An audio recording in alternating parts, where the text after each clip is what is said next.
तो आज हम लोग का जो अगला टॉपिक है वो है वेक्टर एडिशन। वेक्टर्स को जोड़ते कैसे हैं, ठीक है। दिक्कत क्या हुई थी, वेक्टर्स के पास कुछ स्पेशल प्रॉपर्टीज थी, जैसे डायरेक्शन। तो मैं डायरेक्टली उनको ऐड नहीं कर सकता हूँ, वेक्टर्स को मैं डायरेक्टली ऐड नहीं कर पाऊंगा।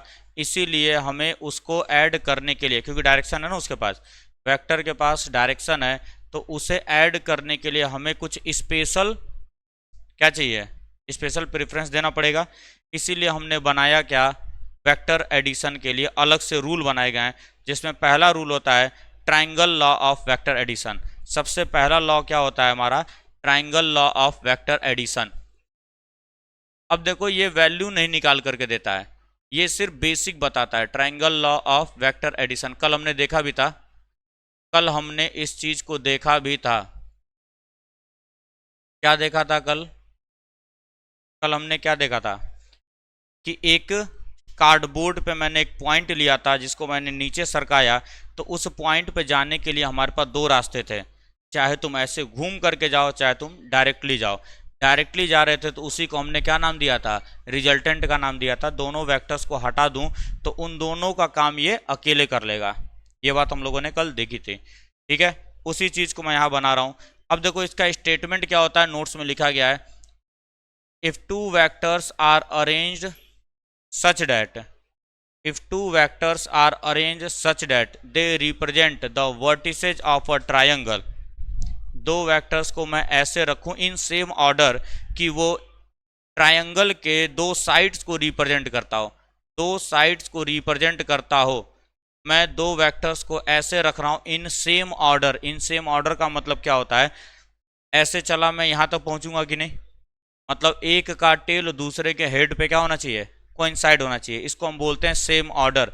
तो रिजल्टेंट जो होता है third side of triangle represent करता है हमारा, ठीक है। रिजल्टेंट हम कैसे रिप्रेजेंट करेंगे, थर्ड साइड ऑफ ट्राइंगल से टेकन इन अपोजिट ऑर्डर। देखो यहाँ पे ऑर्डर क्या है, यहाँ पर ऐसे लेकर के चल रहे हैं कि नहीं हम वेक्टर्स को, देखो अब मैं अपोजिट लेकर के चलूंगा, जब इधर से जब मैं इधर लेकर के चलूंगा, ये किसको रिप्रेजेंट करेगा, रिजल्टेंट को रिप्रेजेंट करने वाला है। ध्यान से समझो बात को। यहां मैंने एक वेक्टर रखा जिसका हेड अगले वाले वेक्टर के टेल से कोइंसाइड कर रहा है। जितने भी वेक्टर्स दिए गए होंगे सबको मैं इसी तरीके से क्या करूंगा, अरेंज करने वाला हूं। जितने भी वेक्टर्स दिए गए होंगे सबको इसी तरीके से अरेंज कर लेंगे। जब सारे वेक्टर्स खत्म हो जाएं तो आखिरी वेक्टर बनेगा जिसको हम बोलते क्या हैं, रिजल्टेंट वेक्टर बोलते हैं। जिसको हम लोग क्या बोलते हैं, रिजल्टेंट वेक्टर बोलते हैं। जो कि बनाया कैसे जाता है, पहले के टेल से लास्ट के हेड तक एक और मैं क्या करूंगा, वेक्टर को रखूंगा। देखो यहाँ पे टेल टेल कोइंसाइड करता है, यहाँ पे हेड हेड कोइंसाइड करता है। जब भी किसी भी वेक्टर के रिप्रेजेंटेशन में टेल टेल आपस में कोइंसाइड कर जाए, हेड हेड आपस में कोइंसाइड कर जाए, समझ जाना वो रिजल्टेंट है वो, ठीक है। अगर एक का टेल दूसरे के हेड पे कोइंसाइड कर रहा है, इसका मतलब समझ जाना अरेंजमेंट किया गया है। एक का टेल दूसरे के हेड से अगर कोइंसाइड किया गया है, समझ जाना अरेंज किया जा रहा है अभी सारे वेक्टर्स को। लेकिन जब दोनों का टेल दोनों का हेड कोइंसाइड कर जाए, समझ जाना वो आखिरी वाला क्या है, रिजल्टेंट वेक्टर है। तो यहां से मैं रिजल्टेंट वेक्टर को ऐसे लिख सकता हूं, resultant vector is equal to vector A plus vector B. मतलब इन दोनों का काम ये अकेले कर रहा है, दोनों का काम, इक्वलिटी का साइन लगाया गया है कि नहीं लगाया गया है, इन दोनों का काम, प्लस का मतलब इन दोनों को मिलाने पर जो बनेगा वो एक रिजल्टेंट वेक्टर बनेगा। सबसे बड़ी प्रॉब्लम क्या है, यहाँ पर हम इसकी वैल्यू नहीं निकाल सकते हैं। ये सिर्फ क्या होता है, हमारा रिप्रेजेंटेशन होता है। वेक्टर को रिप्रेजेंट किया जाता है ट्राइंगल लॉ वेक्टर एडिशन से, ठीक है। अब मैं इसकी वैल्यू निकालना चाहता हूं, तो सेकेंड मेरा बनता है parallelogram law of vector addition. Second मेरा बनता है parallelogram law of vector addition, और इसी को हम लोग एनालिटिकल मेथड भी बोलते हैं। इसी को हम लोग क्या बोलेंगे, एनालिटिकल मेथड। मतलब यहां से मैं वैल्यू निकालूंगा, ध्यान से सुनो, मैं यहां से आर की वैल्यू निकालूंगा। अभी सिर्फ हमें यह पता चला कि रिजल्टेंट जैसा कोई चीज होता है, ठीक है। ट्राइंगल लॉ वेक्टर एडिशन क्या बताता है कि रिजल्टेंट जैसा कोई चीज है। जैसे न्यूटन फर्स्ट लॉ क्या बताता है, फोर्स जैसा कोई चीज है। न्यूटन सेकंड लॉ क्या बताता है, फोर्स की वैल्यू को बताता है। बात हुई थी। फोर्स की वैल्यू को बताता है, इसीलिए क्वांटिटेटिव डेफिनेशन ऑफ फोर्स बोलते हैं हम लोग सेकंड लॉ को, क्योंकि वो फोर्स की वैल्यू बताएगा। अभी हमको पता चला सर रिजल्टेंट नाम की कोई चिड़िया है, अब उस चिड़िया की वैल्यू क्या होगी, उस रिजल्टेंट की वैल्यू क्या होगी, वो हम निकालते हैं through parallelogram law of vector addition. अब ये क्या बोलता है, parallelogram law of vector addition ये बोलता है कि इन वेक्टर्स को ऐसे अरेंज करो कि ये दो साइड ऑफ पैरेललोग्राम रिप्रेजेंट करें।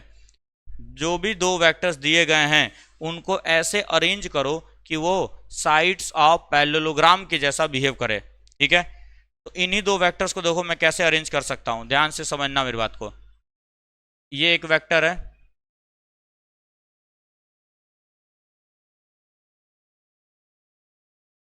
ये एक वेक्टर है ए वेक्टर, इसको बना दिया मैंने, ए वेक्टर को यहां बना दिया, कोई दिक्कत। अब ध्यान से देखना, बी वेक्टर ऐसे था क्या, बी वेक्टर इसी डायरेक्शन में जा रहा है, मैं इसको ए के यहां ना बना करके कहां बना रहा हूं, यहां बना रहा हूं। इस वेक्टर को हमें पता है, वेक्टर को मैं कहीं भी टहला सकता हूं, कोई प्रॉब्लम नहीं उसमें, वेक्टर को कहीं भी टहलाया जा सकता है।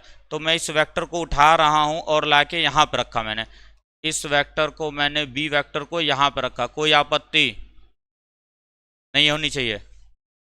ठीक है, अब मैं इसे आगे ट्रेस करूंगा तो क्या ये एक पैरेललोग्राम बना रहा है कि नहीं बना रहा है, पैरेललोग्राम बना रहा है। और इन दोनों का रिजल्टेंट कुछ इस प्रकार से जा रहा था कि नहीं। इस रिजल्टेंट को जब मैंने यहाँ बनाया और मैंने देखा, अरे वाह भैया ये क्या बन गया, डायगोनल ही तो है। मतलब एक पैरेललोग्राम में अगर दो वेक्टर्स दिए गए हैं उनको मैंने अरेंज किया दो साइड्स ऑफ अ पैरेललोग्राम के जैसे, तो जो डायगोनल होता है वही क्या रिप्रेजेंट करता है, रिजल्टेंट को, डायगोनल ही रिजल्टेंट बन जाता है। मैंने इसी को ऐसे बनाया, कोई दिक्कत इसमें। वेक्टर्स को तुम कहीं भी टहला सकते हो, ये बात दिमाग में बिठा कर रखो, वेक्टर को कहीं भी उठा सकते हो, बट उसका लेंथ और उसका डायरेक्शन बदलना नहीं चाहिए। लेंथ और डायरेक्शन नहीं बदलेगा तो वेक्टर को तुम कहीं भी उठा के ले आके रख सकते हो तुम। तो जैसे ही मैंने इन तीनों चीज़ों को यहाँ पर अरेंज किया तो मुझे दिख गया डायगोनल ही रिजल्टेंट का काम कर रहा है। अब मैं डायगोनल की वैल्यू निकालूंगा। बाबू ध्यान से सुनना, ये बी वेक्टर है तो पैरेललोग्राम क्या बोलता है, opposite sides are equal and parallel बोलता है, तो ये भी बी वेक्टर हो जाएगा कि नहीं। अगर ये बी है तो ये भी बी होगा, क्योंकि एक पैरेललोग्राम के opposite sides are parallel and equal.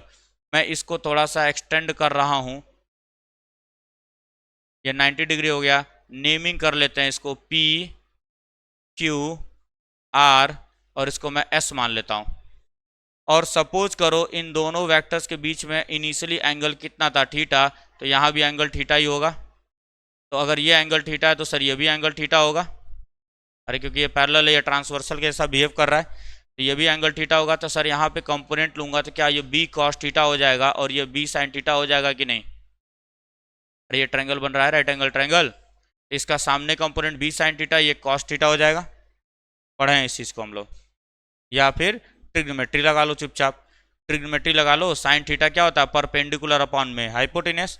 Sine theta क्या होता है, साइन थीटा होता है परपेंडिकुलर, मतलब आर क्यू अपॉन में हाइपोटेनस, जिसको मैंने बी बोला है। तो इधर क्रॉस मल्टीप्लाई होगा तो बी साइन थीटा बनेगा कि नहीं बनेगा। इसी तरीके से बी कॉस थीटा बनेगा कि नहीं बनेगा। अब ये राइट एंगल ट्रायंगल है कि नहीं है, in triangle P Q R right angle triangle है कि नहीं है, बोलो। In triangle P Q R, ये ट्रायंगल पी क्यू आर में क्या पाइथागोरस थ्योरम लगाया जा सकता है।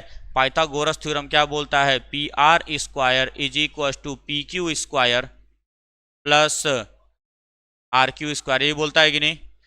पी आर की वैल्यू कितनी है, आर स्क्वायर हो जाएगा। पी क्यू की वैल्यू कितनी है, A plus B cos theta है कि नहीं है, A plus B cos theta का स्क्वायर प्लस आर क्यू की वैल्यू कितनी है, बी साइन थीटा है। कोई दिक्कत परेशानी, अरे समझ में आ रहा है। ए प्लस बी का होल स्क्वायर क्या हो जाता है, A square plus B square plus 2ab, ये होता है कि नहीं, सही है। 2ab प्लस ये कितना हो जाएगा, B square sine square theta. कोई दिक्कत है इसमें, अरे सिंप्लीफाई कर रहा हूँ। यहाँ से बी स्क्वायर को कॉमन लेंगे तो क्या होगा, sign square theta plus cos square theta, जिसकी वैल्यू क्या हो जाती है, 1 हो जाती है कि नहीं। तो मैं डायरेक्टली बी स्क्वायर लिख दूँ और प्लस 2ab cos थीटा, ये होता है रिजल्टेंट का स्क्वायर। और सर रिजल्टेंट की वैल्यू यहाँ से क्या हो जाएगी, root over A square plus B square plus 2ab cos theta. याद रखना यही होता है रिजल्टेंट की वैल्यू, यही होती है रिजल्टेंट की वैल्यू। दो वेक्टर्स अगर दिए गए हैं, उन दोनों का रिजल्टेंट निकालने का फॉर्मूला होता है root over A square plus B square plus 2ab cos theta. और इसी को मैथ्स में बोलते हैं कोसाइन फॉर्मूला या कोसाइन रूल। इसी को मैथ्स में कोसाइन रूल या कोसाइन फॉर्मूला भी बोला जाता है। इतनी बात समझ में आती है। दूसरी चीज क्या पूछता है इसमें तुमसे कि ये जो रिजल्टेंट है, रिजल्टेंट कितना एंगल बनाता है। मान लेता हूं मैं ए वेक्टर से रिजल्टेंट कितना बना रहा है, फाई एंगल। ये एंगल पूछा जाता है, रिजल्टेंट का एंगल बताओ कितना एंगल बना रहा है। तो क्या तुम यहाँ पे tan फाई ले सकते हो। एक बात याद रखना, फिजिक्स में जब भी एंगल पूछा जाएगा कहीं पे चुपचाप आंख बंद tan फाई ले लेंगे हम। tan थीटा tan फाई जो भी होगा, टेंजेंट ही हमारे डायरेक्शन को रिप्रेजेंट करता है, बचपन में पढ़ के आए हम लोग, इसीलिए tan लेते हैं डायरेक्शन बताने के लिए कितना एंगल पे है, तो tan लिया जाता है। जब भी क्वेश्चन में जिक्र करेगा डायरेक्शन बताओ रिजल्टेंट का, tan फाई ले लेना चुपचाप आंख बंद। अब इसी ट्रायंगल में देखो जरा, tan फाई का मतलब क्या होता है, परपेंडिकुलर अपॉन में बेस होता है कि नहीं। तो परपेंडिकुलर हमारा कितना है, b sin थीटा, और बेस कितना है, a plus B cos theta. तो यहाँ से फाई की वैल्यू कितनी आ जाएगी, tan inverse b sin theta upon में a plus B cos theta. यह हमारा tan इनवर्स का फॉर्मूला होता है, मतलब एंगल का फॉर्मूला, कि रिजल्टेंट कितना एंगल बना रहा है विद रिस्पेक्ट टू ए के साथ कितना एंगल बना रहा है। और हमेशा हॉरिजॉन्टल से एंगल मेजर किया जाता है, ठीक है। तो हमको ये बात पता चल गई। ये फॉर्मूला एकदम कंठस्थ रहना चाहिए, रटा हुआ होना चाहिए फॉर्मूला, तभी तुम रिजल्टेंट निकाल पाओगे। कॉपी कर लो जिसको करना हो। तीसरा वेक्टर एडिशन में होता है पॉलीगन लॉ वेक्टर एडिशन। तीसरा जो होता है पॉलीगन लॉ। अभी तक हमने जो भी देखा वो सिर्फ दो वेक्टर्स था कि नहीं।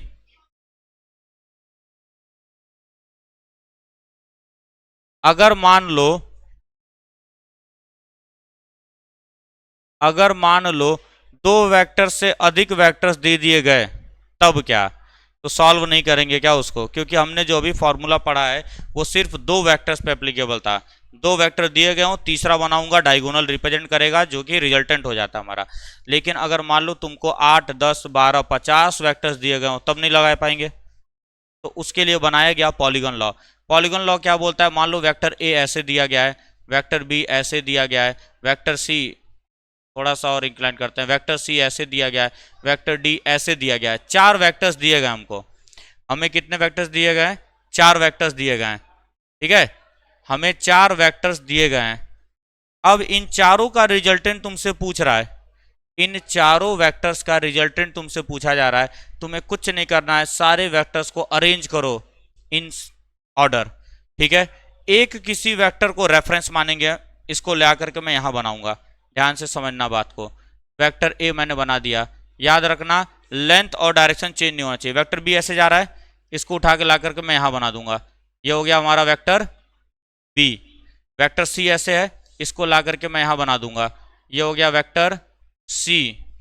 वेक्टर डी ऐसे है, इसको उठा के ला के यहां बना दूंगा मैं, ये हो गया वेक्टर डी। क्या सबको मैंने एक सेम ऑर्डर में अरेंज कर लिया कि नहीं।